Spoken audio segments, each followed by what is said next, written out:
పొంగనూరులో బాబు surety భవిష్యత్తుకు guarantee కార్యక్రమంలో భాగంగా 48వ రోజు మున్సిపాలిటీ పరిధిలోని 32వ వార్డులో తెలుగుదేశం పార్టీ నాయకులు మాజీ ఎమ్మెల్యే నంద్యాల వరదరాజులరెడ్డి ఇంటింటా ప్రచారం చేశారు. తెలుగుదేశం పార్టీ ప్రవేశపెట్టిన సంక్షేమ పథకాల ముందస్తు మేనిఫెస్టోను ప్రజలకు వివరించారు.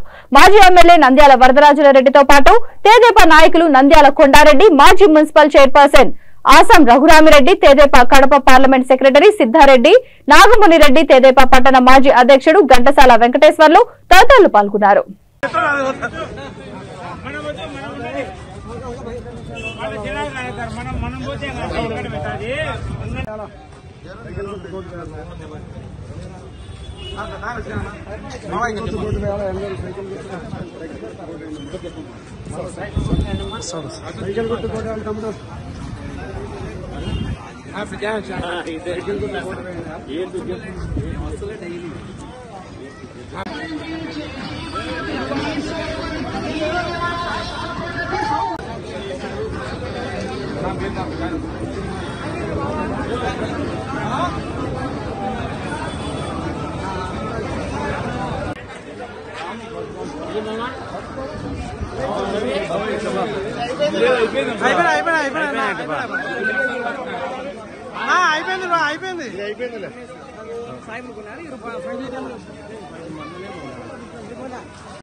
లేడు